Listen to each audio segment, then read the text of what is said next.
they go, I sit down. Next thing you know, bro, we get surrounded. Oh my God. 40 dudes in a U shape. So I instantly jump up, right? And I had pepper spray, I had baton, but I always thought I'm gonna use my hands, right? Because I'm not, inmates will take your own baton away from you and smack and beat you to half to death. I've seen it it's happened over and over again. So I'm like, I'm not gonna take this shit out. Or they'll take your own pepper spray and pepper spray you and hit you over the head with a can, right? Prepare for an electrifying episode today as we welcome Hector Bravo, whose remarkable career spans over 16 years as a former correctional lieutenant and tactical commander within the California state prison system. Hector is not only an authority in his field, but also a combat veteran and a distinguished best-selling author. In this unfiltered and emotionally charged interview, Hector provides an unvarnished account of his experiences in the Iraq War and the gripping realities of working alongside violent, convicted felons. I want to wish everyone and their families a very happy and healthy holiday season. I am so grateful for all of you guys and all the love and support you give me day after day and week after week and month after month this year. It means the absolute world. Also, exciting news, we will now be uploading behind-the-scenes interviews with our podcast guests to our YouTube membership program. So if you are looking to see more content, like the content that's going to be in this upcoming episode, subscribe to our YouTube membership for only $5 a month to get early access to interviews and additional guest interviews after each and every episode. Remember to leave us a review on Spotify and Apple Podcasts, and I hope you guys sit back, relax, and get ready to lock in with the one and only Hector Bravo.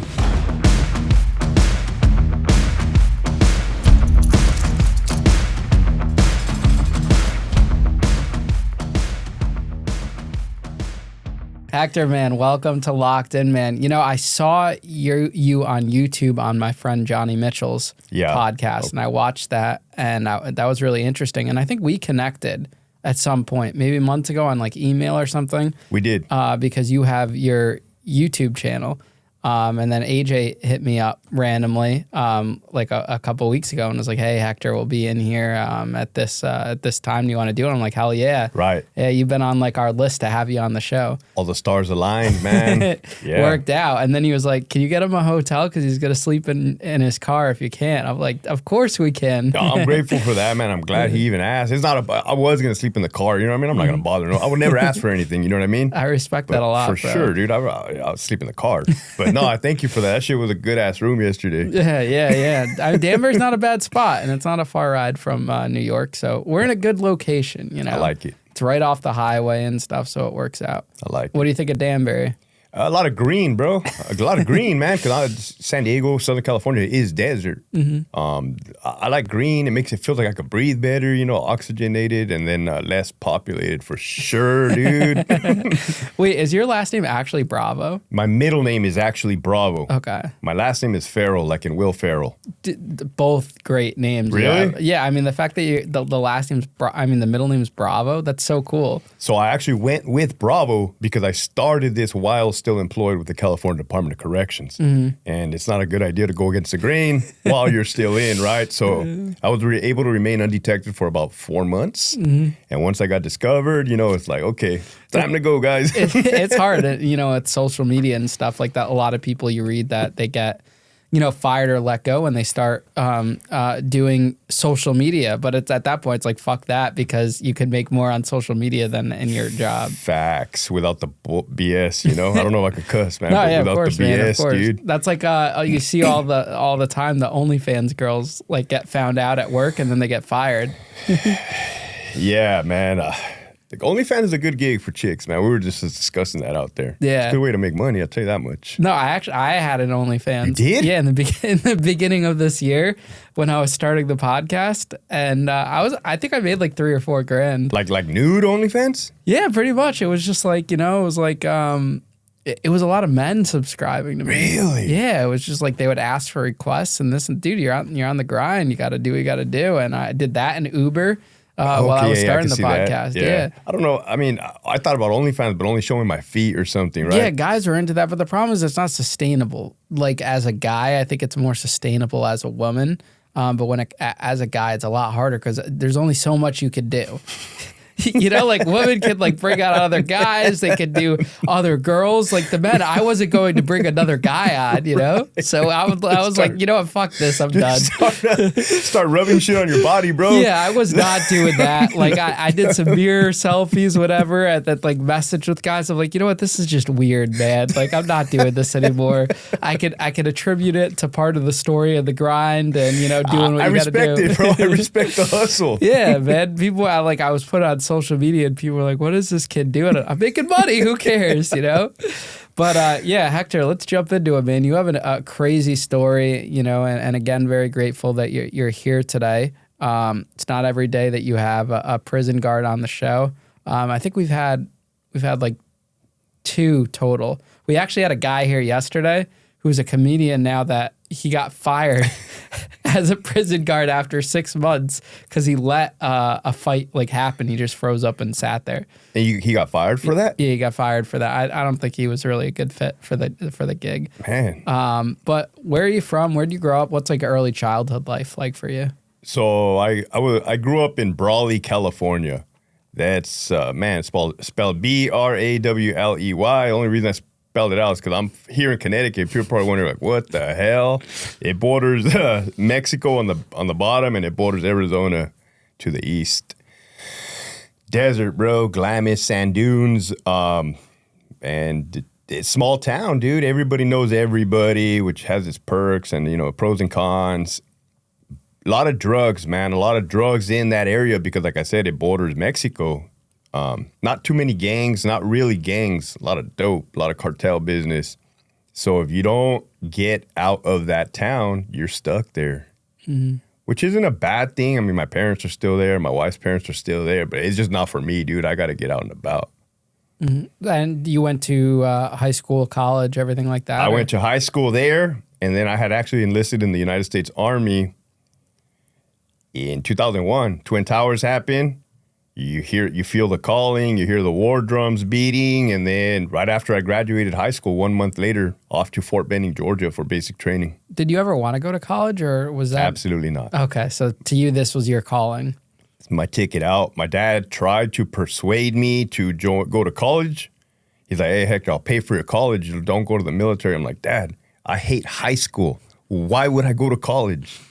You know, and yeah, I hated school. What did your parents do for work? My pops was a CO, a prison guard. He was a prison guard too? He joined in 1993, back when it was the good old days in the early 90s. You know, violence in Los Angeles and everywhere else was off the hook.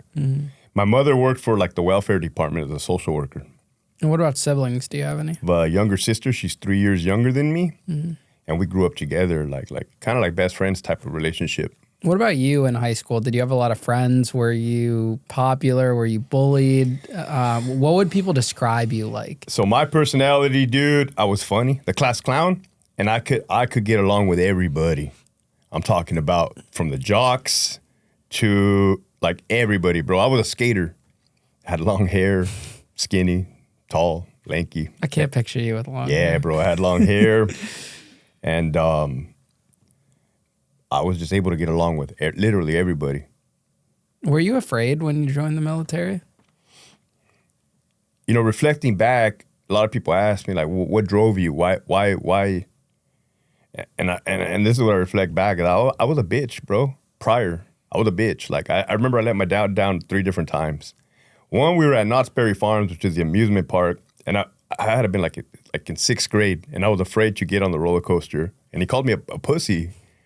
And I remember it like hit me right. It sunk in. I'm like, damn. Another time was when he drove me to Pop Warner football, and I refused to get off the car because I was afraid. Right, I was probably like fucking 12 years old, and I remember thinking like, damn, my dad probably thinks I'm a bitch. You know, as a father, you want your son to be masculine. And then another time, I was talking shit to some kid, and I ran when he chased me. And he challenged me to fight, and my dad told me to go outside and fight him in the empty lot next door, and I was like, no.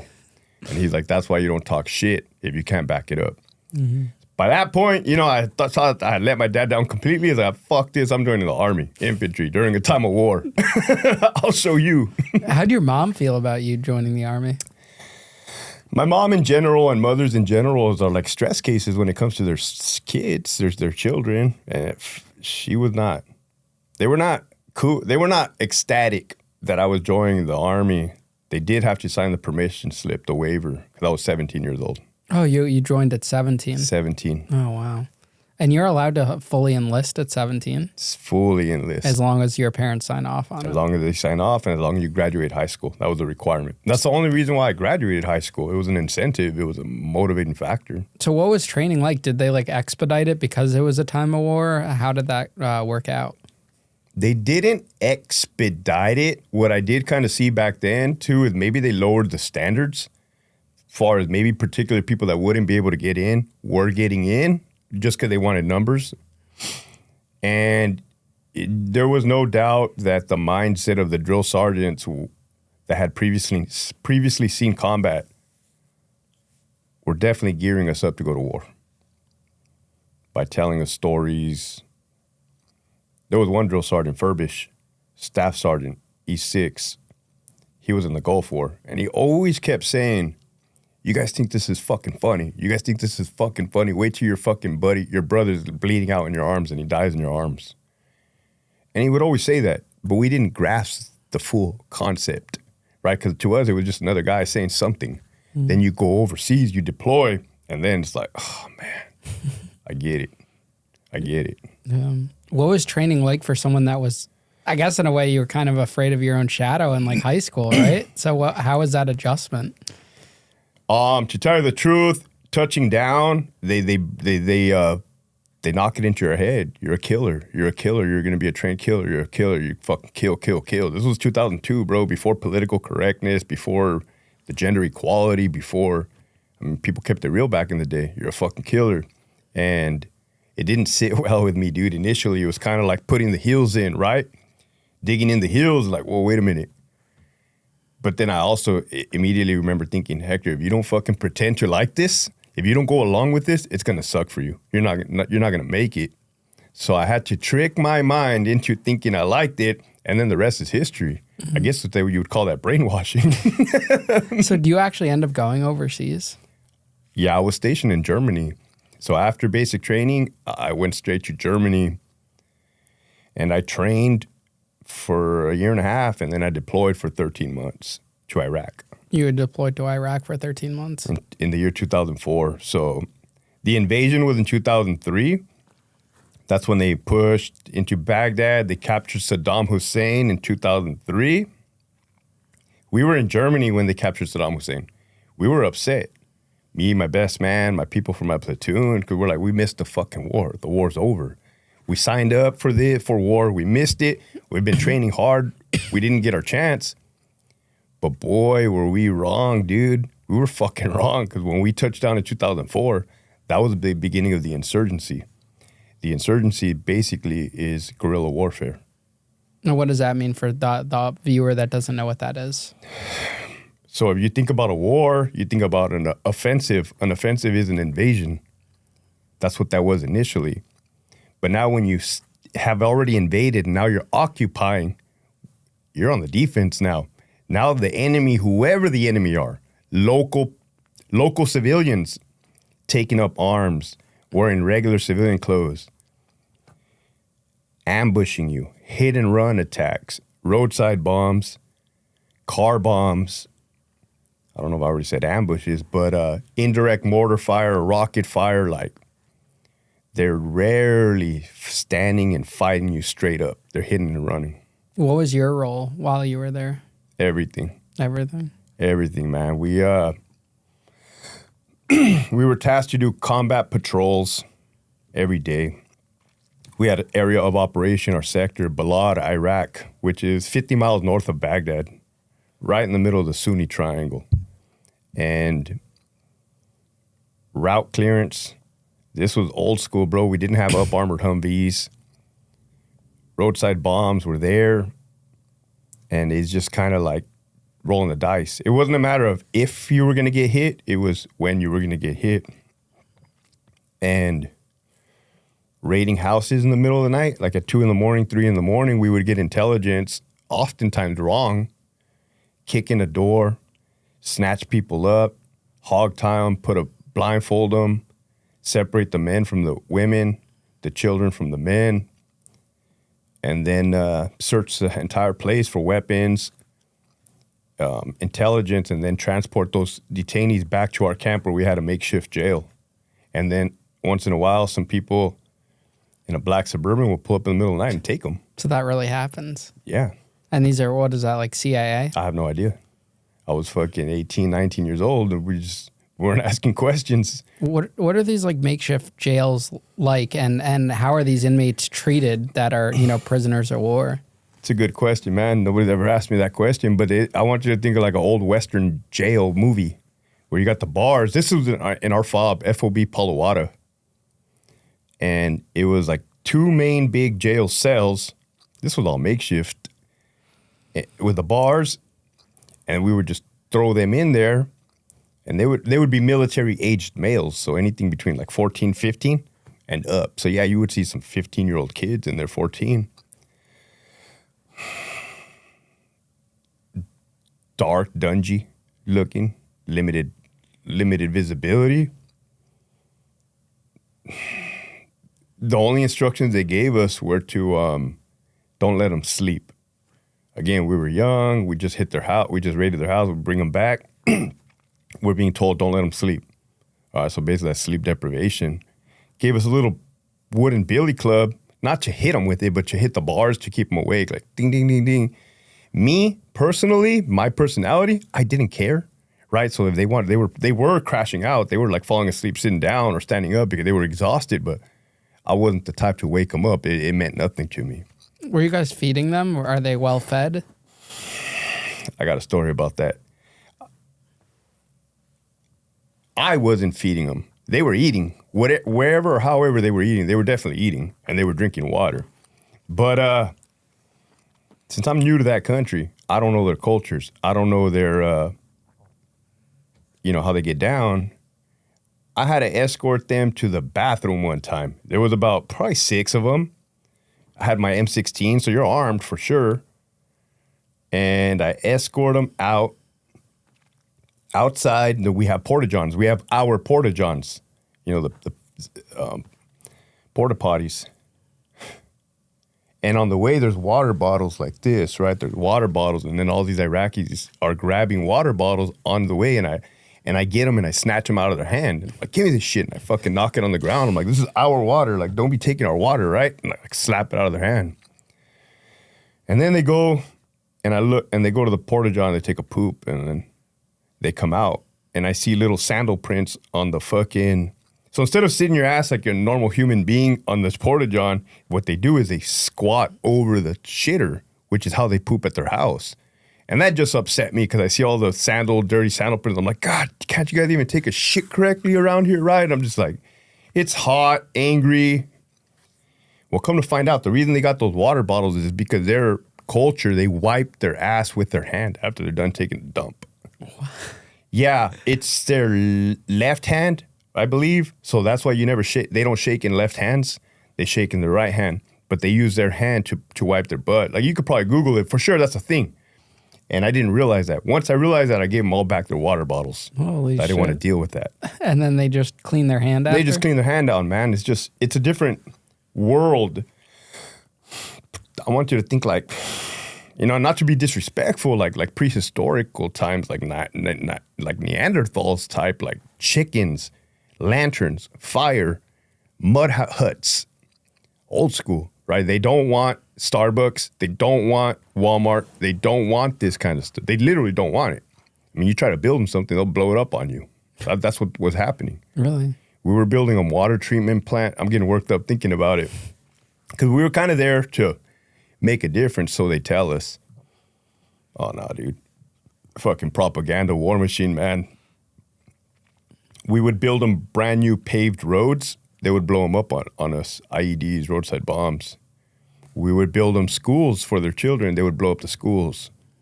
And when I say they, I'm talking about the insurgents. They were fucking adamantly trying to prevent democracy. But do you think it was less about, what if they actually wanted it or not, and more just about because you guys were the enemy that they were doing that? As I get older, and I agree with a lot of what people say. Yeah, they didn't want us there. Everybody would do the same, trust me. Somebody comes and invades your country and tries to occupy and change your ways, you're going to fucking rebel. However, any which way you can. That's what I think they were doing. When you were watching those inmates in that, makeshift jail, did you ever think that you would, later come home and be a CO yourself and that would be your full-time gig? Career day junior year is when the Marine Corps recruiter came in. I would eventually join the Army. That was a whole nother story about the recruiter station. But the goal was to join the military, after the military become a CO, a correctional officer like my dad, and do 30 years of that. Oh, so you always had that plan? From the gate, from the jump, from junior year. So you weren't planning on serving in the military long? No, and people ask me, like, hey, Hector, why didn't you go Ranger, Special Forces, Green Beret? And I think, yeah, why didn't I do that? That was never my goal, right? My goal was to do my contract and get out. What's something you experienced in Iraq that you'll never forget? My friend getting killed. Edgar Doc Daclon, because he was our medic, September 10th, 2004, which is my mom's birthday. I've told this story before, and I honestly feel every day after that is that I almost feel like I'm here on earth to just tell his story, to live in his honor. I can never fill those boots, but he was Filipino. He was from Torrance, California. The dude was yoked, stocky, buff. He used to work at GNC prior. And that morning we got mortared. Our camp, our little fob, our little camp got mortared every single day and every single night. So we weren't safe out there. We weren't safe in the wire, outside of the wire. It's always you getting attacked. One of our jobs as grunts were to go out QRF, Quick Reaction Force, and try to go find the location, the POO, the point of origin of where they mortared us from. Because we had a satellite that would track the trajectory and give us the exact coordinates. Well, it was only a matter of time before the insurgents ambushed us and set us up. And on this particular morning, it's exactly what they did. They had an IED set up, buried. It wasn't even buried. It was surface level. So normally, because they learned, they would bury an IED underground. Well, when that happened, the blast would normally go up and save us from the shrapnel because you drive by and they detonate it with a 9-volt battery and copper wire. This one was surface level, so it was under a mound of dirt. Once they showed up to the location, they parked right next to the IED, closer than to me and you. As soon as Doc stepped out, because he was a medic, he didn't have to be doing any of this, but in his heart, he was like a grunt, and he was just a leader in general. As soon as he stepped in front of the Humvee, boom, detonates it. He flies across the road, killed instantly. I showed up immediately after that. I look over, and I see a body in the road. I run over there, like somebody just said, go fucking run over there, go check it out, right? Go look at him, verify. And I looked down, and dude, I didn't recognize him, right? And the reason I didn't recognize him, I was talking to somebody else recently, and they're like, "Do you know why you didn't recognize him?" I'm like, "No." He's like, "Because something happens to the body when it dies. The soul leaves, the pressure in your body changes." And I'm like, damn, this is me barely realizing, holy fuck, that all makes sense now. Because I've seen a lot of dead people in my life. I've seen a shitload of dead people in my life. But the thing is, I never knew what they looked like beforehand. So it wouldn't look different to me. They would just look dead. Mm. This one, it didn't look like my friend. We would eventually have to call a medevac, load him onto the plane, his body, his helicopter, and then 2 of my friends got wounded. O'Neill and then our lieutenant, Torres. So we had 1 KIA and 2 wounded in action. And that day changed my fucking life for the rest of my life. My innocence left me. How often do you think you think about and replay that image in your mind? Every day, dude, and I don't understand, I don't get it. I don't know, it's because I continuously talk about it on these interviews. It's every day, though, because even before I came out and started doing this, it's every day, dude, because September 10th comes around every year. And even the days leading up to September 10th, I know September 10th is coming up. So it's just replaying. Then you have Memorial Day. It's there. But even the days leading up to Memorial Day, so me, every day is Memorial Day. It's every day, bro. It doesn't have the same overbearing power that it once had because of all the treatment I've received and therapy and my sobriety. I just hit 13 years of sobriety, dude. Congrats, man. Thank you. And that was fucking drastic. Cause could you imagine having these thoughts and being under the influence of substances? It was bad. Do you think there's a part of you that doesn't want those memories to go away, though? So that way you can be reminded of him? Yes. Unfortunately, yes. He wasn't the only friend that I lost. I lost 8 killed in action. They're tattooed on my back. A couple years ago, one committed suicide. So I added the 9th name to my back. I had survivor's guilt for a long time, bro. The crazy thing is I never even knew what survivor's guilt was. So I was just enduring all of this stuff, thinking I was going crazy and losing my mind when survivor guilt's a real thing. It's, in essence, I felt guilty that I had survived and that they had all got killed. So, like, a part of me, a massive part of me wants me to keep their honor alive, their name alive. And I've had different people tell me, like, hey, let it go, like, let them rest, or, like, you need to relax. But I feel like I'm obligated to carry their honor. And that's probably got to be a huge burden on you every day. It's a big burden. That's why I got their names tattooed on my back, because I do carry their names. I carry them on my chest. I carry the heavy load.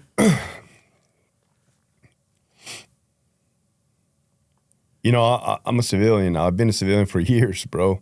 But I don't like the way the civilians conduct themselves out in the public. No honor, no loyalty, no morals, no values, no integrity, right? And I'm not speaking for everyone, but the values that my brothers displayed were the top of the food chain, man. These guys were the fucking definition of, like, warriors, gentlemen. Do you think the military supported you mentally after those incidents happened? Fuck no, bro. This was 2005 when I got out, man. On FOB Palawata, February 2005, a couple days before we left country, after being there for 13 months, they sent some type of nurse or psychiatrist lady, mental health lady there. She had a clipboard. And right before we went, you know, the troops are talking amongst themselves. Like, hey, they're going to ask you a bunch of questions. If you guys don't say no, they're going to fucking keep your ass here longer, right? So if you guys don't say the right answer, you're going to be stuck here longer. So your best bet is to get the fuck out of here, right? And I'm like, yeah, roger that, Sarge. They're like, do you ever kill anybody? No. Do you ever watch any of your American troops die? No. You ever watch any Iraqi civilians die? No. You ever watch enemy KIA killed in action? No. Bro, all those answers were actually yeses, and we just said no to get the fuck out of there. We touched down in Germany. We're in a hangar, like an airplane hangar. There's a colonel or a lieutenant colonel in the front. There's like rows of chairs and all the troops. This is what he says, man.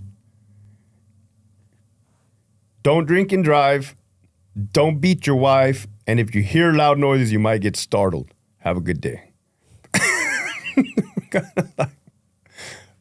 Right? So that's when the heavy drinking kicked in.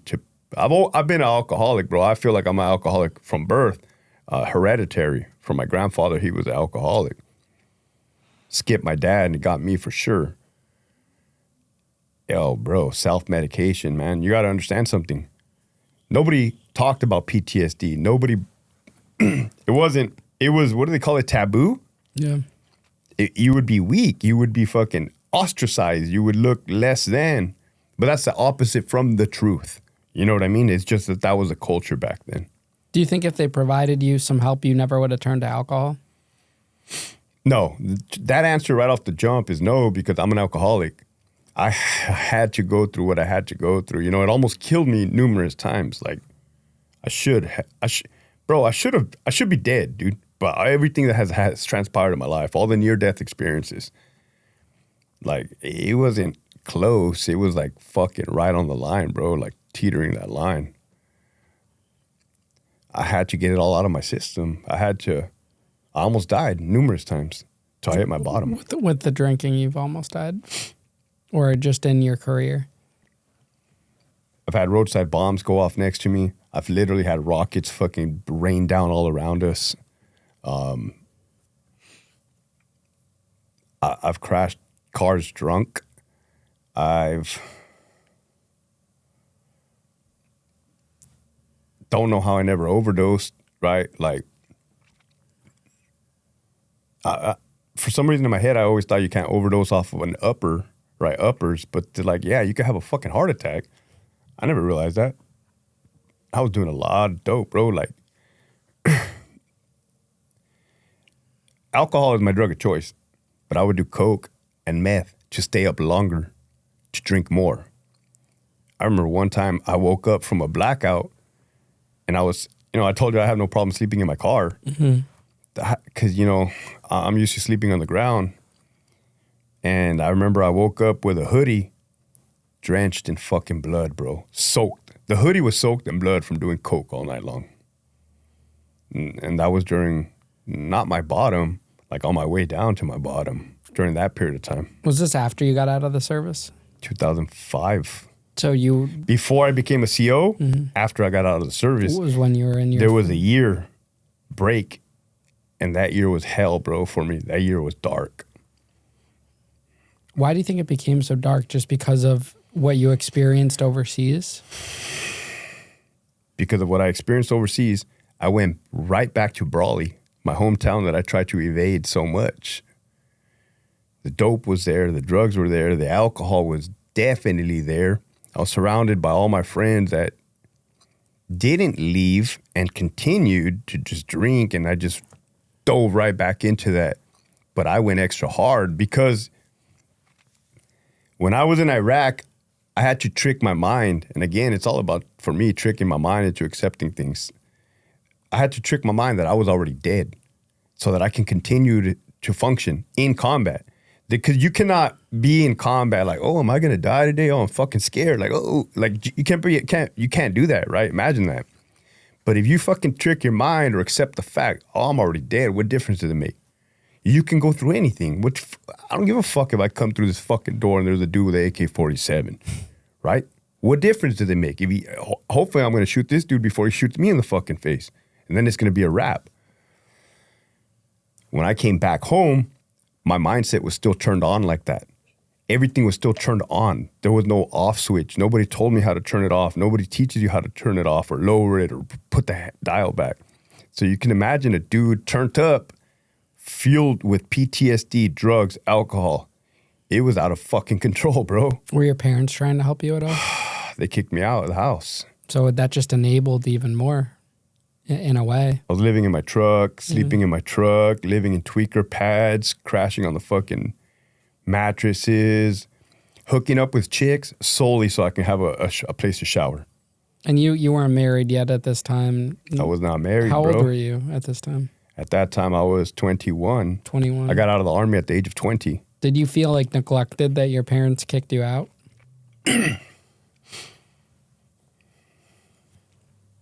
Neglected is not the word that I was used. I felt... Maybe abandoned? Alienated. The truth is I felt like an alien. The thought process in my mind then was like, I feel like an alien. I don't belong here, right? I don't belong here. People don't understand what I just went through. Because, dude, it was fucking frustrating to see people going about their daily lives. And I knew damn well what was happening in Iraq because that war was still raging on. 2005, 2006, they had the surge in 2007. My brothers were still getting killed over there. And everybody's over here just like, excuse me, miss, my macchiato is not done. I'm just like, you fucking bitch, right? But that's that rage. That's that like anger management, or not anger management, anger issues. Triggers. I didn't know what triggers were. Seeing Middle Eastern people in their attire, their garb, was a huge, massive fucking trigger to me. It was instant, like, and I know what triggers are now, and I've done plenty of therapy, and I am no longer in that position that I was, bro. And it feels good, because that's poison going through your fucking veins. Yeah. It's poison, dude. What advice would you give to someone that was in your position back then that is kind of struggling to find a way out of it? I would say this: you're not alone, first and foremost, because I thought I was alone. And that's a horrible feeling, because you think like, man, I'm screwed up. I'm crazy. I'm fucking crazy, and I'm by myself. So you're not alone. You're not crazy. Your mind, the brain is a fucking powerful, interesting thing, bro. It actually gets rewired and sends new like neurons and like signals when you encounter life and death situations, fight or flight situations. So it's all normal. It's all scientific. And reach out for help. Definitely reach out for help. You know, that was the most courageous thing I've ever done in my life. But it damn near killed me numerous times to get to that point. Absolutely. So how do you become a CO then? Like, how do you go from the military to rock bottom, and then all of a sudden you're now a CO in one of the toughest prison systems?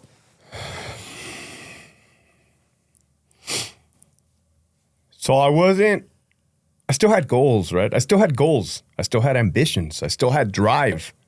Unfortunately, all that shit was clouded and distorted by my experiences. Oh, I landed in jail, bro. I landed in jail during my shenanigans in 2005. It was a beer run, drinking with my friends. We ran out of beer, and it's like, hey, let's go get some more. Let's go do a beer run. Cool, let's go. We go. The first one we did was successful. Go back to the house, drink some more, and it's like, all right, well, let's go get some more beer. Let's go get some more beer. We did it right in front of a California Highway Patrol officer, bro. Dude turned around, pulled us over, takes us to jail. I'm thinking they're going to let us go. At that point, I had not been to jail yet. I've been to jail a total of 3 times in my life. That was the first time. All alcohol related. They take us to the county jail, Imperial County Jail. I didn't know how to bail myself out. Had I known, I would have bailed myself out. And they dress us out in jumpsuits, inmate, and I'm like, what the hell is this? Oh no, bro. Oh no. We go to camp, which is a dorm. Me and one of my friends, there was a total of 3 of us. The other dude was smart enough to bail himself out. We didn't know. So it was me and my homie, Jaime. Well, the good news is that as soon as the doors opened to the dorm with general population inmates, GP, the shot caller walked up and said, Jaime. I'm like, the fuck? It's his cousin. His cousin was the shot caller of the dorm. So I'm fucking standing there with my bedroll, my mattress, right? And then Jaime's like, oh, he's with me too. So they're like, fucking take my shit, show us the bunk, set it all up, give us the rules, right? Because with general population, they have rules. But I'm not a gang member, and neither is my friend. This is like a county jail, right? With real gang members. Wow. With dudes that are heading to prison. Motherfuckers that have tattoos on their faces. I'm like, man, this ain't me, right? Yeah, I did commit a crime. We stole some fucking beer. But man, I'm in here with the big dogs. So like, as ridiculous as that sounds, first thing I did was drop down and start doing push-ups, bro. Because that's what I seen in the movies. Oh, man.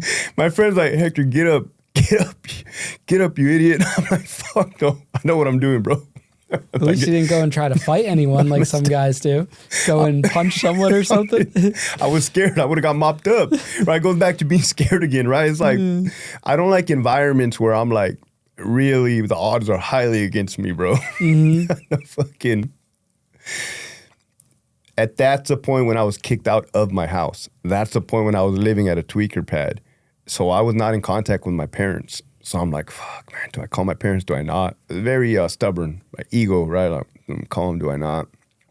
Somehow, some way, I think they caught wind that I was in jail because even though they kicked me out, they were always calling the hospitals and they were always calling the jails just to ensure where I was at and my safety, you know? Wow. Sure as shit, like, oh, yeah, he's here. Yeah.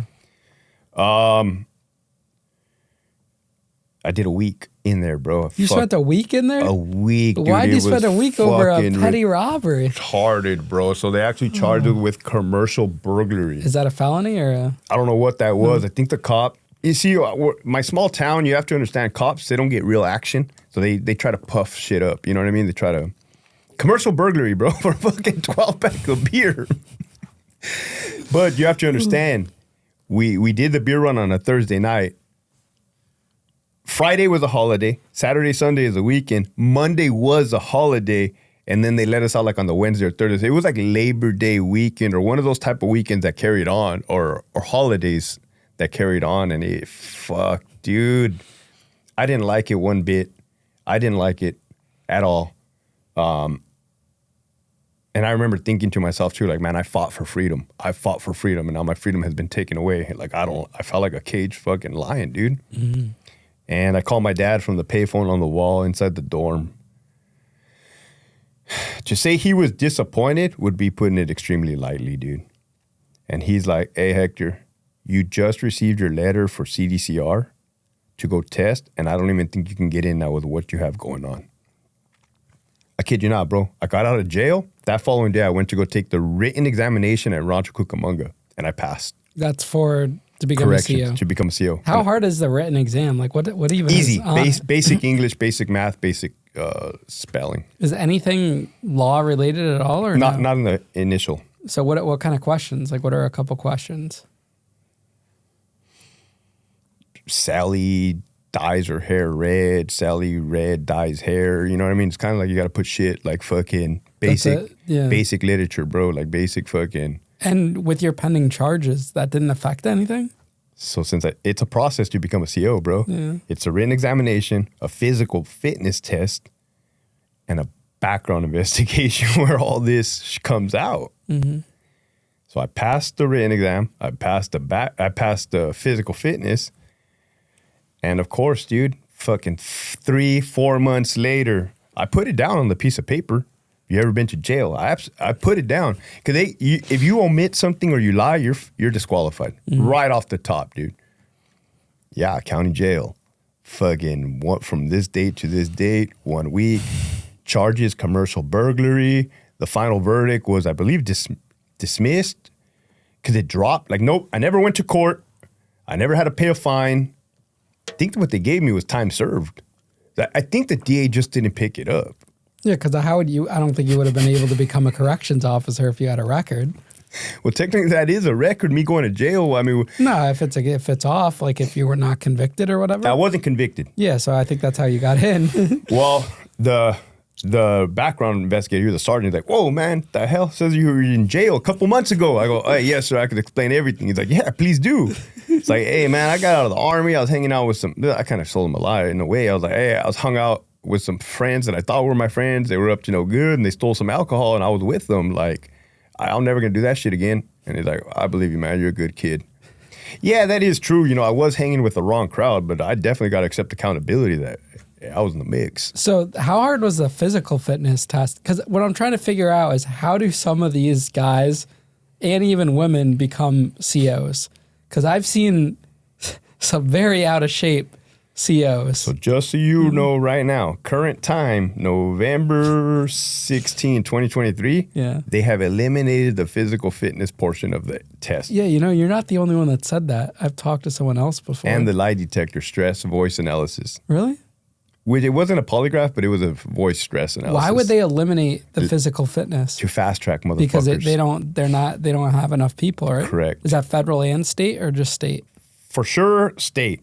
I don't know about every other agency. Well, I know other agencies, police agencies, have drastically lowered their standards and taken away. We had a former cop on, and that's what he was saying too. That's expected, though. Look at the world. Yeah, I mean, I know the feds are hurting really bad right now to get prison staff. Like, you see all the ads on Indeed, and like when I was an inmate, they would always do the mandated overtime, making the prison staff work like sometimes it could be 3 shifts.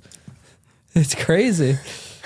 So not only is the higher ups administration corrupt, and we'll get into that, right? They're also not the brightest, because it's an easy problem to fix. You just treat your employees like decent human beings, and you will retain them, right? They will want to come to work. They won't abuse their sick time, go out workman's comp, and I resigned, bro. I personally resigned. I quit. People are now quitting. But I think there's 2 parts to it too, because you could be the best boss, and if you have the world's shittiest customers, which in this case is the inmates, that makes a person not want to go to work too. There's just something to be said about your boss having your back, though. Mm-hmm. And I'm not talking about like, hey, if I want to come to work and I want to beat up inmates when I'm not supposed to, and I want my boss to cover my back. That's not what I'm talking about. What I'm definitely talking about is I don't want my boss using me as a stepping stool in their career and throwing me under the bus and sabotaging me with false information. Mm-hmm. That happens a lot, dude. Yeah. Frivolous BS. They're out to burn staff members to promote higher. So you get in. What was like your starting rate as a prison CO? Money wise? Yeah. And what year was this? 2006. So what are they paying back then? Oh, bro, we're coming up. November 27, 2006. Happy anniversary. Thanks, bro. I didn't make it. I didn't make it. 16 years. Fucking $4,000 a month, $5,000 a month. I mean, it's better than that. Wasn't terrible back then. So when you initially become a CEO, that's not when you're seeing the green. After 7 years, oh man, that's when you're oh my god, that's when you top out. Every year you get a raise, and you're making bank in comparison, right, to anybody, any other working, any other job for what you do. Did you have military benefits too? Not at that time. No, they didn't give you any type of benefits. GI Bill, like not no monetary compensation, but like GI Bill, the VA loan. I was able to use my VA loan twice. You could buy a home with no money down. Mm-hmm. The rates are extremely well. Plenty of those type of benefits. But also the military they don't prepare you to get out. They just kick your ass out. They didn't tell us anything about benefits, man. The way you find out is by friends calling other friends like, hey, I heard about this program. Oh, shit, we get that? Yeah, dude, here's the link. Here's the paperwork. Yeah. So what prison do you get sent to work at? Centinela State Prison in Imperial, California. What kind of prison is that? Level 4, general population, high security. So I say level 4 because you had 1 yard. There's 4 yards. The rest were level 3 GP. So there's 4 levels in California. Level 1 is your trustees, your minimum inmates. Level 2 is just 1 step above that. Level 3, now you start. Violence can happen at every level. I've seen it. Murders can happen at every level. I've seen it. But you get to the level 3, you get to level 4 GP. Hey, that's when they're using knives, shanks. Rarely do you see a fist fight. Did you have a choice of where you got put, or yeah. they just sent you there? So with the California Department of Corrections, it does iffy shit sometimes, man. There was a 2-year free hiring freeze when I applied. That's why I took that year period. So I had to wait 2 years to join. Now the process is like 6 months, 7 months. Because they're desperate now. Because they're desperate. Ideally, they'll give you a wish list of 3 prisons that you want to work at. Ideally, they're not going to give you those 3 prisons. You're going to get sent to some shitty fucking prisons that nobody wants to work at in the middle of nowhere. Pelican Bay, which borders Oregon in Northern California. Yeah. High Desert State Prison, which borders like Nevada up there in Northern California. Those are going to be your first choices. What's that famous California prison that's not used anymore? It's like in the movies. It's like on the island or Alcatraz. Alcatraz. That's off like San Francisco Bay. Did you ever get to go out there just to see it at all? Or yeah, no? yeah. Well, family trips. Family trips. So you could actually go on the island and explore the jail. Yeah, have you never been there? No, I want to do that. So dude, before you go, book the trip beforehand. There's no way they booked that shit out months prior. That's so cool. You don't want to get there and then not be able to go. Yeah, I got to check that out. Oh, but yeah, you get a little ferry. Yeah, did you see that movie with Sean Connery, I think, isn't it? I think it's called Alcatraz. I've seen a few. Yeah, that where like they take over the jail and whatnot. Great movie with Nicolas Cage, isn't it? Yeah, I know what you're talking about now. Yeah. All right, so you're a prison CO at this prison. The Rock is what it's called. The Rock, yeah. Walk me through your average day. Like what time you're punching in, if you even have to punch in, like the whole 9 yards. So an average day in 2006, 2007, this is a different time frame, man. Things have changed. You're wearing a brand new green shiny jumpsuit, man. You're still shitting academy food. Everybody knows you're new. Your partners know you're new. The inmates know you're new. You have a fucking certain walking rigged and scared and fucking lunch bag. You walk in through a staff entrance where they check your bag. It's not as thorough as like an airport check security. It's kind of like looking, show your ID, verify you're an employee there, and you walk through. You walk to your facility, you show another ID, right? I don't want to give up too many security measures, but there's, a lot of security measures in place. And depending on where you're working at, you'll get some equipment. You get chits and you chit out a baton, pepper spray, grenades, that OC grenade that'll throw powder and just fucking contaminate you. And it's not a punch in on the clock like a wall. It's a falsa. It's a sheet, a sign-in sheet. So, Federal Labor Standard Act, FALSA. You sign in, it has your name, your start time, and we also use that as accountability. So in case somebody gets taken hostage or there's a massive riot where now the prison is being overtaken, you can do a, accountability check of your personnel. Usually in the time when I would show up, which is a shift between 2 p.m. and 10 p.m., yard was already full-blown out there, man. So you just see all these killers, literally killers, out in the fucking yard in 120-degree weather, doing burpees, thousands of burpees, doing pull-ups, doing squats, playing basketball, playing handball. And you got to walk through the lion's den, bro. You got to walk through there with no equipment. If you're working the building, you haven't checked out equipment yet. So you're looking at the gunner and the gun post, like just hoping he's looking at you, right? Or they're looking at you. You get to your unit and you do a little debriefing, like, hey, anything going on? And stuff that can get past is like, yeah, they're acting, there's tension. There's tension between the Mexicans and the blacks. Because at that time, there was a lot of racial wars, bro, a lot of racial riots. And, I should say race riots. There wasn't necessarily like a racial thing. I think people get that misconstrued if they're not from California.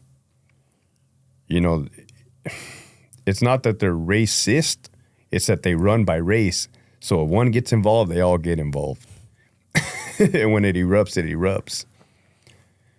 On a good day, nothing happens. On a bad day, it fucking erupts. And a riot can look like a 200-man riot.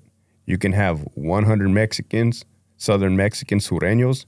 You could have 100 blacks fighting throughout the whole fucking facility, in the buildings, in the chow hall, in the gym, because at the time the gyms were packed with bunk beds as dorms, on the yard.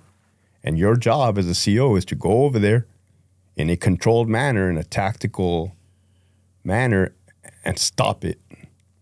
Stop it. Stop violence with violence. Did your military experience give you an advantage over other prison guards that maybe not have had the military experience? Because as an inmate, I met a lot of guards that were out of the military, and they carried themselves a lot differently than some of the other guards that weren't in the military. I think a perk that I had was chaos, thriving in chaos, being calm in the chaos, excelling in the chaos. Like, that was my world. And it's crazy to think that's still my world. Like, I don't want it to be. I want to be chill. I think you kind of learn how to make the chaos, like, give you motivation and use it as a driving force, the the world slows down, like as time slows down, and your senses. You know, one thing, I've never felt more alive than when I was closer to death, right? And that's the truth. Maybe that's why I used to chase it all the time, because your senses are fucking turned on. Your smell, your hearing, your sight. It's almost like, you know, the adrenaline rush. It's like the dopamine. It's like a fucking drug, bro. It's a rush, and you can get addicted to that. You know, I was recently asked, yesterday as a matter of fact, Hector, did you enjoy it? Did you enjoy, like, hurting those inmates? Did you enjoy using force?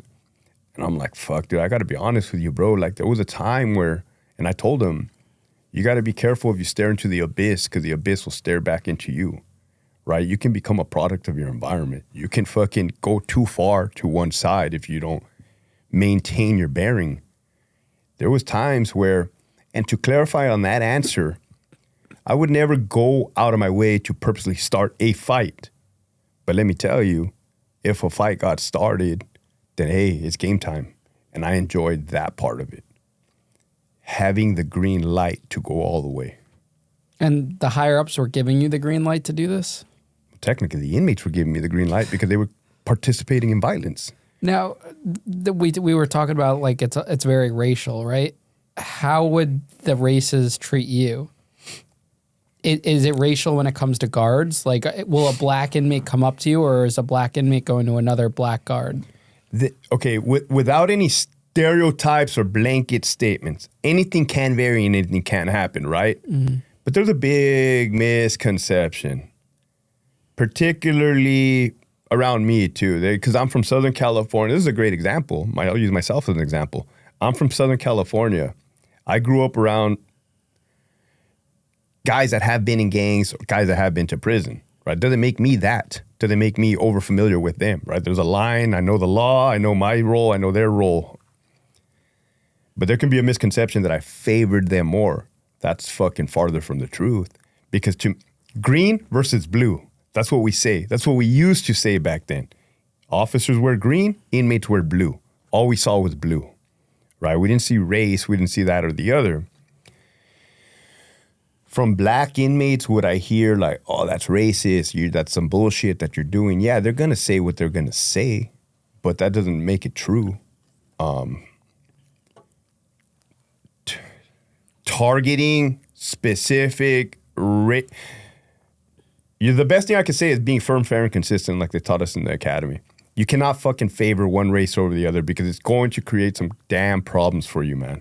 And vulnerability, they can flip you. I mean, they can't fucking flip me, but you can get flipped, like turn into a dirty CO. You can start bringing contraband in if they fucking get to you enough. Now, I want to talk on that for a second. When someone becomes a dirty cop, right? How do they actually get the stuff through security? Like, what's the security system like for guards? Well, I told you that it's not as thorough as an airport. They just skim through your lunch bag. A way they can get dope in or have in the past is through burritos. Put dope in the burritos, and I have pictures of that. Wait, like the guard is bringing in burritos? The guard is bringing in burritos, but you open the tortilla and it's fucking bindles of marijuana, bindles of heroin, bindles of fucking meth, cell phones, chargers, lighters. But now they must have scanners and stuff. No. You're telling me no? Nah. Well, they must have it in like the feds and stuff, maybe right? Maybe the feds. I never worked the feds. In the state prison, there's state prison is rampant with dope, bro. What about like weapons? Aside from knives and shanks and stuff, what about like a gun? Is anyone trying to bring that in? So check this out, bro. Right now, the latest thing in 2023 is drone drops. Yeah, I've seen that. That is the latest and that is the greatest, man. In fucking middle of the night, some dude with a drone, like, I don't know how they have like little claws or what they do, and they'll drop a football in the middle of the yard. Technology. And that's packed with dope, cell phones, and all of the above, right? Yeah. They will get, like, let's say a manila envelope, a yellow manila envelope. They'll fucking load it with contraband, put Elmer's glue all around it, and roll it in the dirt. So now when it drops from the sky, it's out there in the middle of the yard. If you're a CO, which you're not paying attention, bro, you're not fucking looking at rocks and see what's a rock and what's not. Then the yard crew worker, an inmate, or whoever knows that the package got dropped will go secure the package and take it back to the house, their cell. My biggest fear was that a gun was going to get introduced to a prison. Knock on wood. I didn't want to be anywhere around that when that happened. Do I think it's going to happen? There is not a doubt in my mind that it's going to happen. Well, it happened recently in the feds at a camp, which I'm shocked that this is like one of the first times it's ever happened. I was reading the news on that. But I'm talking about a level 4, level 3 GP. Because then they could take it California over. Prison Yeah. would be all bad. And not necessarily because they can take it over. Because I want to be clear, man. Just to not leave any room for error. If an inmate has a gun in a prison, a lot of people are going to die. To include the person with the gun if they don't comply with orders. But ain't nobody going to escape. They're not going to take shit over. Right? They might take over a little area of the prison, but you're just not going to win. The bad guys really never win. You know what I mean? Yeah. But a lot of people are going to die. And I didn't want to deal with that or experience that. What do you think was like the scariest, most dangerous situation you were in as a prison guard? A lot. There's a few. Give me the top one. I've been surrounded. One sketchy time. Well, fuck, there was a couple. One sketchy time, right? Level 3 GP, like I said, man, it varies. Just because you're a level 1 doesn't mean you're not any fucking less violent. So at the time, there was a huge overcrowding problem in California, where not only did you have the gyms filled with bunk beds, with inmates housed in there that were not supposed to be housed in there, you had bunk beds on the housing units. So like a regular housing unit with the cells, you had bunk beds. So it was like 20 on this side, 20 on this side, so like 40 inmates total. Forgot.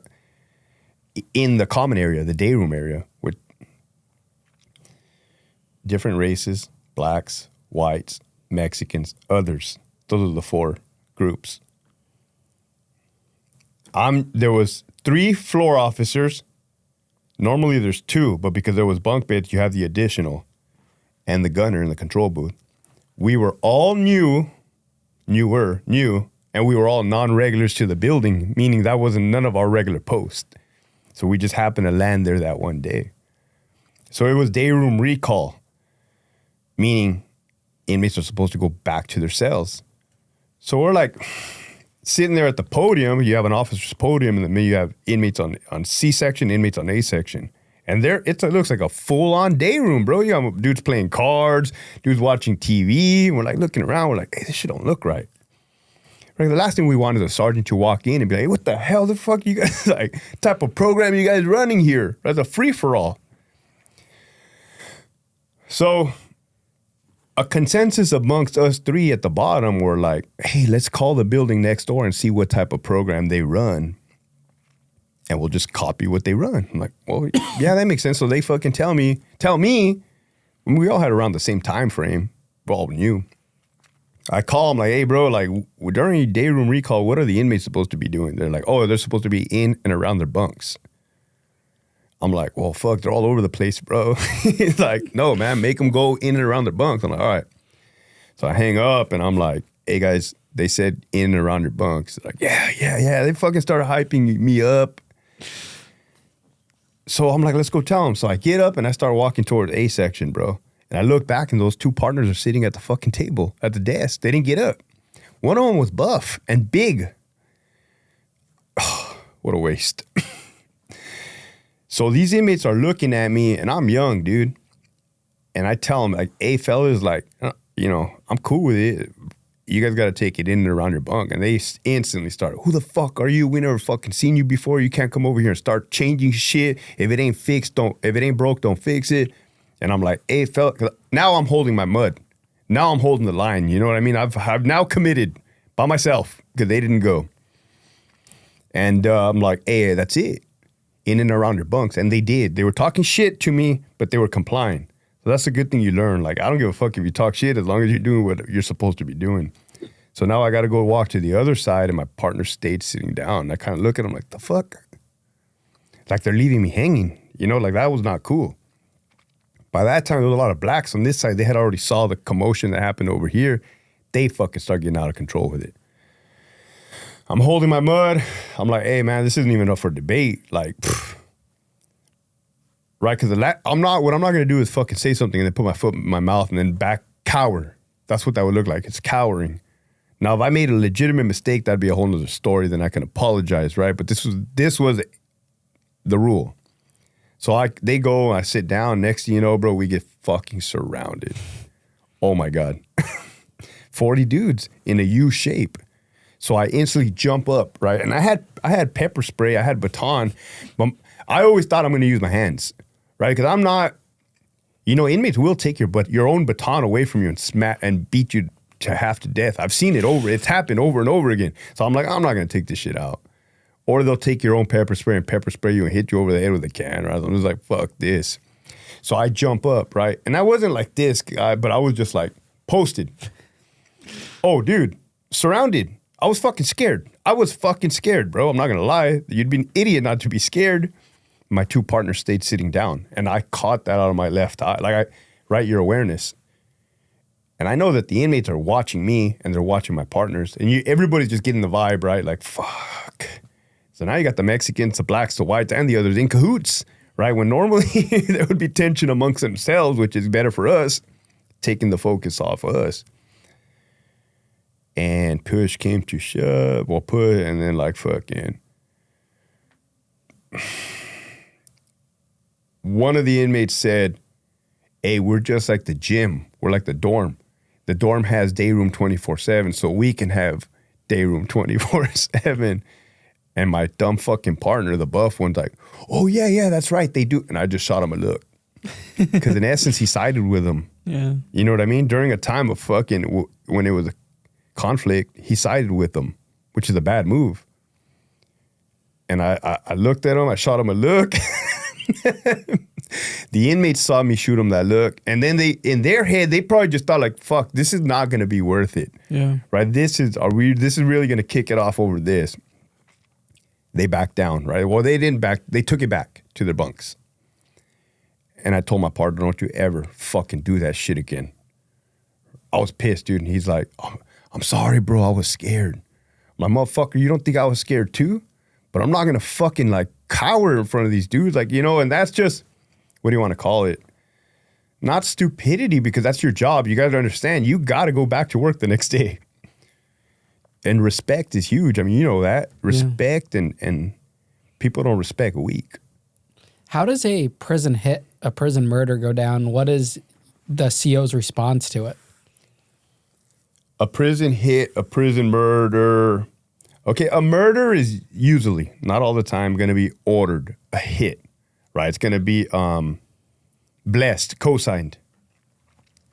So they know a dude is going to get murdered. They have the victim. So they'll get 2 suspects armed with extremely well knives, homemade, metal, approximately 8 to 12, 13, 14 inches of steel, very sharp, with a good handle out of cloth. They use the linen from the sheets and tie a good fucking thing. And trust me, man, they study the art of war. Sun Tzu, the books. They read all these books. They know where to hit somebody, under the armpit, right in the fucking chest, right in the heart, in the carotid artery. They know all the one-hitter quitter spots, man. Everything is strategically planned. As far as inmate program, yard opened up at the same time, day room, so they know when and where they're going to hit the guy. They're looking at the gunner. And 99% of the time, this victim is caught off guard. And I've heard it over again. They're like, even though I knew I was going to get hit, I didn't know it was going to happen then. They make you feel comfortable. They lure you in. It's like prepping your bait, like buttering up your, like a little mice with a fucking anaconda wraps around it or eats it. And bro, it's vicious. It's vicious. With the Southern Hispanics, the Sureños, with the whites, the Aryan Brotherhood, the Mexican Mafia, the Nuestra Familia, those are the big prison gangs. But they're soldiers. And even then, when their own members commit, they're like possessed animals, bro. They are on them. Boom, boom, boom, hitting them. All throughout they're hit. Every shot is possibly a kill shot, bro. So it doesn't, you're just booking a dude, right? And fucking,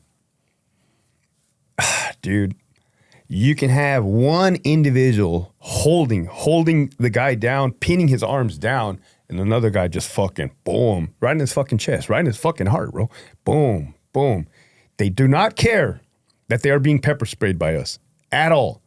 We are pepper spraying them. They are not fucking stopping. They do not care that we are hitting them with batons, the not batons, the one with the power safety tip. And we're talking about fucking full swings, bro, from big guys.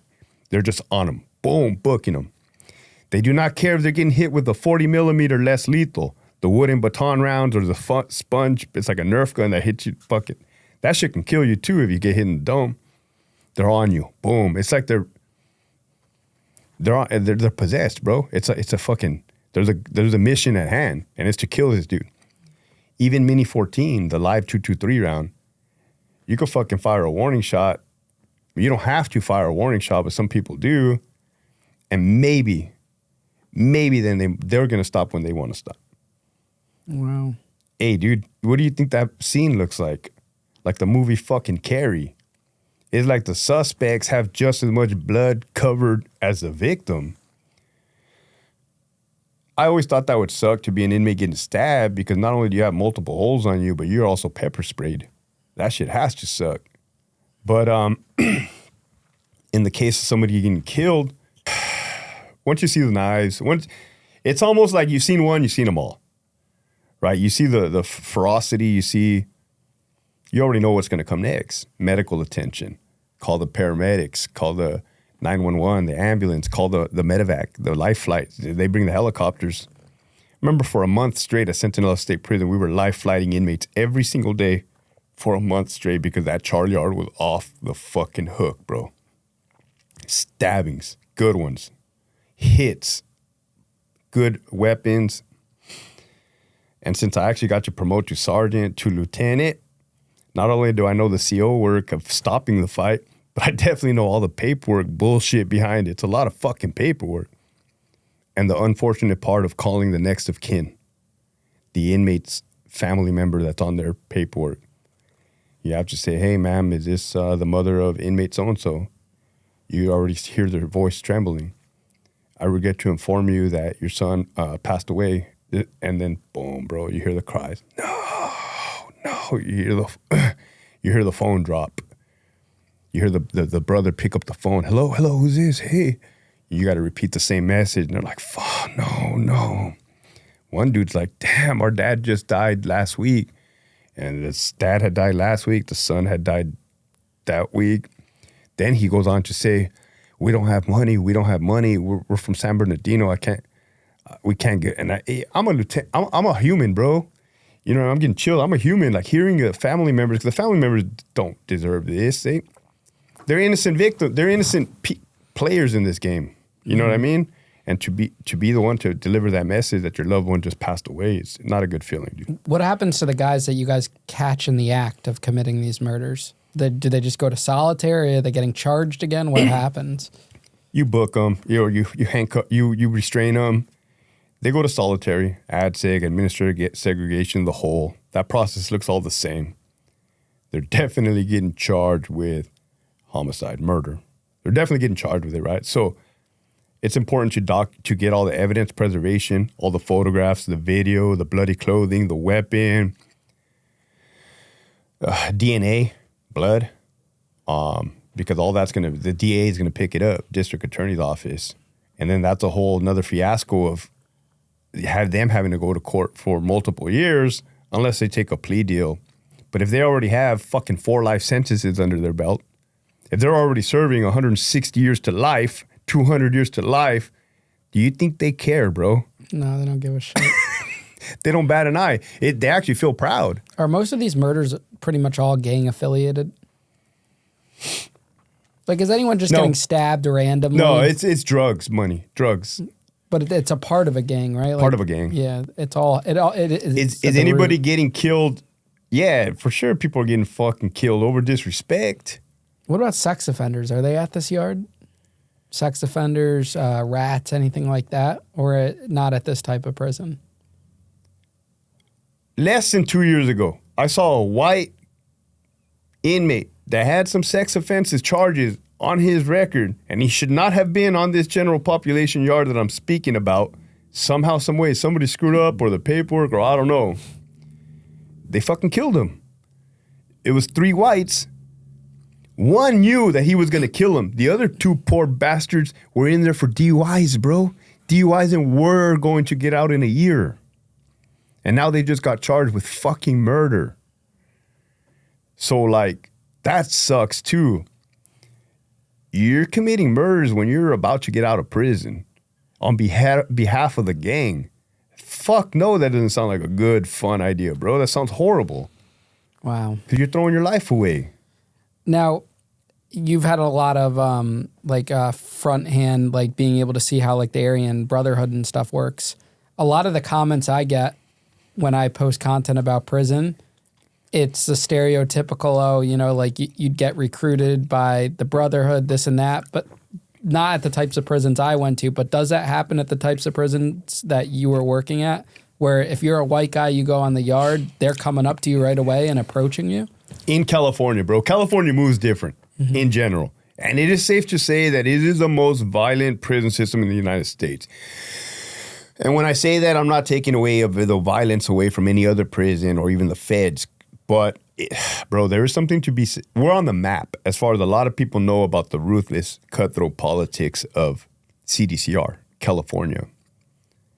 Whatever race you are, when you go into prison, you are going to be approached by people of your same race that belong to a gang because they're following under an organization, and you will participate. You're definitely not going to do your own thing. You're definitely not going to tell them no because you're going to get stabbed. You're going to get hurt extremely bad. So you're just now became part of the machine. So yeah, if you're a white inmate, you're going to be asked by the other whites to hold drugs for the shot callers. You're going to be asked to hold weapons. You're going to be asked to move stuff from point A to point B with the possibility of getting caught and extra time added to your sentence. You're even going to be asked to, hey, take this weapon and start stabbing the fuck out of that guy because he's a fucking child molester. This is average dude, man. What are like some weird rules and habits you've seen inmates like create for themselves and kind of like enforce? They're good rules. They're good rules, bro. Practicing good hygiene. Right? And I come from the military. You need structure. People need structures and people need rules, bro, especially alpha males. If not, it's a free-for-all, and free-for-alls are not good. Yeah, but some of these rules are silly that they come up with, you know? Like what? I don't know. It was like squatting to pee was one of them. Oh, like okay, rules okay. like that, like Well, habits okay. and stuff. Yeah. So something when you go in ADSEG and you see the pisser, they'll straddle the pisser, the toilet. They'll sit down, so they're facing the toilet. They sit down, they hold their dick down, and they pee. Yeah, looks ridiculous, but I guess it's better sense than standing up and showing your dick to it. It's a chain link fence, right? So they don't want that's maybe viewed as a homosexual act, right? There's a fine line between disrespect or the perception of disrespect in prison, you know that. So like, and another thing is they don't want to get pee on the toilet seat, which is respectful. I could respect that. I mean, I wouldn't particularly sit down to take a piss, but that's normal. That's absolutely fucking normal. Yeah. Another one, washing your clothes in the... I never even spoke on this, ever, in public. Washing your clothes in the toilet. Same fucking toilet in the cell that you take a shit in. Getting clothes, getting detergent, washing it. Cooking fucking soups to eat in the toilet. That's what they do. Well, that's what they did then. Like I said, I don't know what they do now. But, dude, that's crazy because I was listening in on the phone call one time because all inmate telephones are monitored when they call their loved ones. We have a phone. We can push a button and tap in on their call. And this dude was talking to his girlfriend like, oh, yeah, I just got done washing my clothes. We sanitized the toilet real good. And in my head, I'm like, oh, bro, you cannot sanitize the clothes. Yeah, what was the craziest thing you've ever heard on a recorded phone call that you were listening in on? They were always the same type of conversations, man. You have a guy guys like having phone sex or anything. You have a guy just disrespecting his girlfriend. Hey, you fucking B-word, you bitch. You B-word this, you B-word that, and fucking switch it up. Hey, baby, I love you. Can you put some money on my books? And the girl would fall for it every time, hook, line, and sinker. I'm like, damn, man, these guys are good at like manipulation. Yeah, it always starts off like disrespect. Maybe that's what they do, break them down and then build them back up. Mm-hmm. But it was constant. Phone sex, arguments. If you were privy and savvy to understanding coded or be lucky enough to catch like a drug deal or a hit, that definitely happens. Some people get caught slipping. But with the introduction of cell phones, check it out, dude. The way they order hits in 2023, I'm giving you a lot of 2023 insight, bro. FaceTime, WhatsApp, all these other apps, conference calls. So you can have 4 Aryan Brotherhood members on the screen, 4 Mexican Mafia members on the screen. And we seen them. We got the picture. Everything is fucking courts documents. Everything is evidence. So there's nothing you can do that's not going to go detected. Because phones are going to get confiscated. People are going to rat. People are going to drop out. People are going to tell. We're going to get that information. And yeah, bro, they're fucking on an encrypted app orchestrating a murder from start to finish. And you got all the key players on a fucking conference call. In prison. In prison, in a cell, in different prisons throughout the state of California. Shit's crazy. From the south, San Diego, to the north, Pelican Bay. Different inmates in different prisons, FaceTiming, orchestrating, time now, go. Where you'll also have a cell phone. A guy's talking to his girl. Hey, I'm going to go do something. You're not going to hear from me in a while. She knows what time it is. She said, I love you. Okay, be careful. Make sure you get that done. So they're all fucking, it's all just criminal organization, bro. You ever walk in on guys like having sex? Oh, God, that fucking question came out of left field. And the answer's no. I purposely would shake my keys at night, graveyard shift, so that I wouldn't see anything like that, bro. So you're one of the cool guards that would shake the keys. Yeah, I mean, I'm not trying to see that. What the hell would I want to see that for, bro? My partners have told me they have seen some things. They have seen some things at night, bro. Yeah, inmates having sex, like, and they describe it in detail to me, man. It's kind of fucking grotesque. They're like, yeah, bro.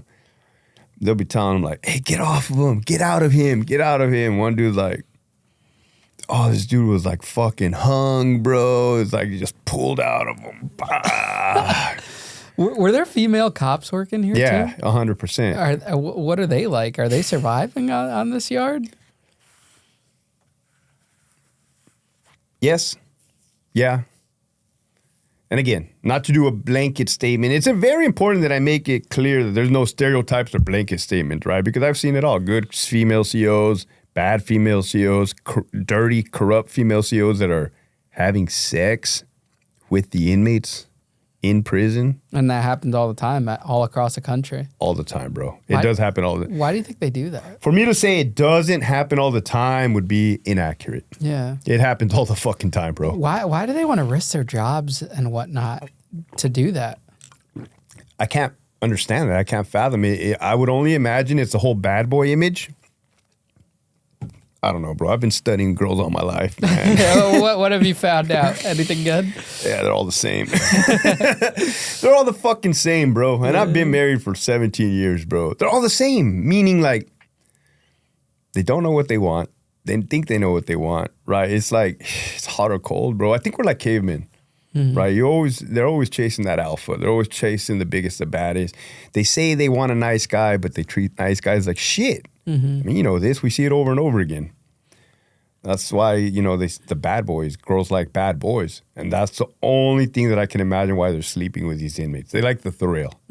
I never particularly asked one, hey, you know, fuck it. Because what's crazy is that you have these female COs that are hooking up with all the COs. And they're fucking the inmates too. It's a fucking orgy going on. A prison orgy. Yeah, man, but you don't want to be like, God damn, like you don't want, imagine thinking you're like, yeah, I'm fucking this chick, but God damn it, she's fucking the inmates too. Like, the fuck? Yeah. Kind of make you feel dirty, you know what I mean? No disrespect, but I just told you they eat out of the toilet at times or wash their clothes or pee sitting down. Yeah. But hey, she don't discriminate and fucking everybody can get it. So what was the driving factor that pushed you out of working in the prison system? So I was a pawn as a CO. I was a pawn as a sergeant. When I promoted to lieutenant, yes, I was still a pawn, but I got an insight. I got a front row seat at the corruption. I got a position as a public information officer, which is a PIO, the person that wears a suit and stands up in front of the news, like, hey, the riot at this prison, which is a prestigious spot, specialized spot, hand chosen by the warden. I was part of the tactical team, the crisis response team, which is equivalent to a SWAT team. As a tactical operator, a certified hostage negotiator, and then I eventually became the commander. So on paper, I had all these certificates and it looked fucking great. The warden I was working for, I can only describe as Hitler, demeanor-wise. He looked like Suge Knight, and he ruled like a dictator.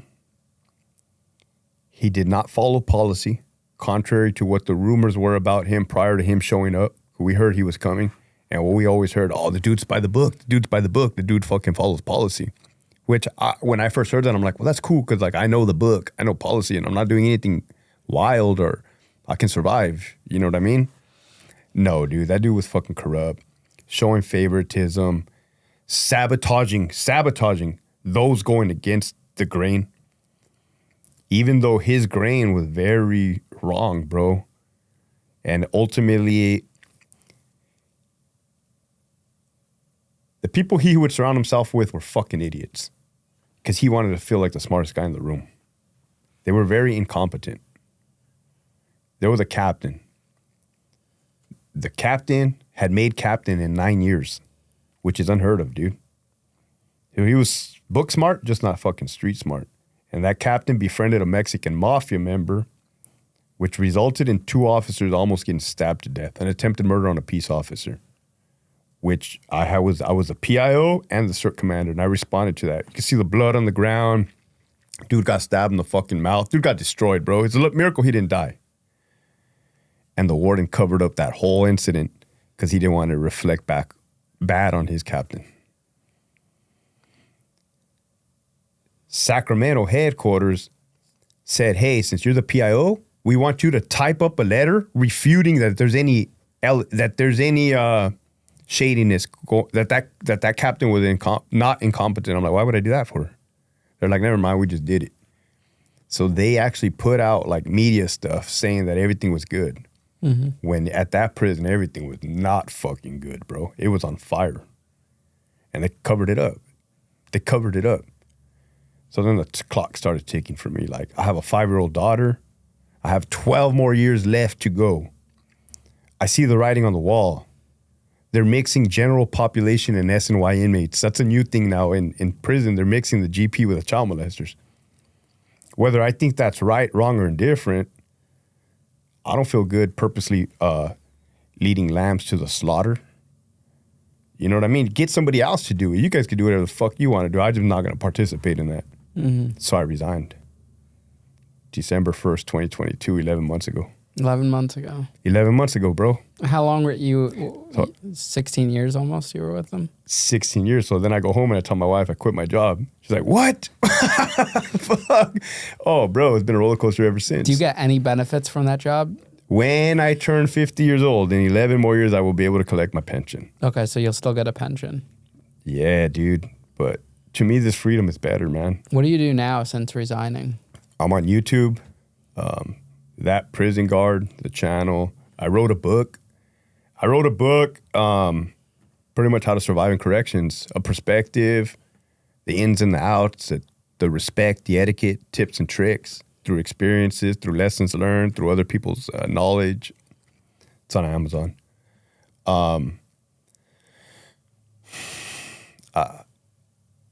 my social media, I put out like, motivational speeches, motivational content, working out, health, fitness, mental health awareness. I'm fucking huge on mental health awareness, bro. I feel like this is my passion. I feel like this is my purpose. Remember I told you I cursed God as to why I did not die in Iraq when my friends had? I see it now. I was meant to be given a platform to help others that are hurting. Because it took me to go through what I had to go through to be able to reach those type of people. Because, dude, there's a lot of former inmates that watch my fucking channel. There's a lot of former inmates that I'm in communication with, and our relationship is cool as fuck because I'm not a prison guard no more. I'm a civilian, dude. They're no longer an inmate. They're a fucking law-abiding, thriving civilian. Do you ever regret your decision to leave? No. Absolutely not. Would you ever go back? The reason I will not go back is because that fucking department is so shady. What they will do, and because they're not happy about what I did, bro. They will get me. You know what I mean? I'll go back. I'll be under their policy, under their contract, under their procedures, and they'll make something up and they'll get me. Like, let's say I go back, they'll probably say that they're going to use what I did, even though I don't know how they could, but they would. Oh, look at this guy. He was doing this while he was employed. We're going to put this type of charge on him. Nah, fuck that, bro. I wouldn't go back. It's like getting back with a crazy ex-girlfriend. Do you talk to any of your former coworkers at all? All the time. All the time. They call me, touch bases. They want to know how I'm doing. A lot of people give me a lot of information. I don't ask. I'm not on the phone. Hey, tell me what you know. They're like, hey, bro, just so you know, this is happening, that is happening here at this location. I'm like, want to talk about it? I'm like, yeah, I'll talk about it, bro. You got content. Everywhere. At all times. What's your next few years look like for you? What's on the agenda? Grow bigger, help more people. Because right now I'm hustling and grinding, and I'm always going to be grinding, but I'm trying to establish myself first while simultaneously helping people, but who knows, man? Drug and alcohol counselor, something like professional. Maybe halfway houses, rehab. Like I said, I haven't delved into that, but I do want to help people, and I want to do it the right way. You know what I mean? Like somebody that actually cares about people's sobriety, people's recovery, people's mental health. Not just, hey, I want to fucking put this person in this house. That's not what I'm looking for. I'm looking to help people. Out of everything you've been through in your life, what would you say is the biggest life lesson you've learned and that you want to share with others? The biggest life lesson I learned was surrendering to win. Meaning asking for help. Meaning letting go of my ego. And making that decision to fucking ask for help, man. Because had I not done that, I was going to die. I was going to fucking die, bro. Hector tried to do it Hector's way for 26 years. And Hector's way got him in jails, hospitals, and institutions. Right? When I fucking shut the fuck up and started listening to other people that knew what the hell they were talking about, doctors, therapists, family, right? It's kind of like... How's your relationship with your parents now? It's good, bro. It's good. But I'm in a unique position. They were fucking against me quitting my prison job, my career. They're old school mentality, 1990s. Mm-hmm. Right? I'm like, hey, Dad, it's 2023, man. I can make a living on social media, on a cell phone, right? I could do an OnlyFans with my feet. I don't have to go bust my ass and work, like breaking my back for a man that I hate, for the man. I can do what I love doing, helping others, and get paid for doing so. I mean, fuck, dude. I'm living a great life. Like, I love helping people. Because for the longest time, I was a piece of shit, bro. Mm-hmm. And I hurt a lot of people in my past. I hated that way of living.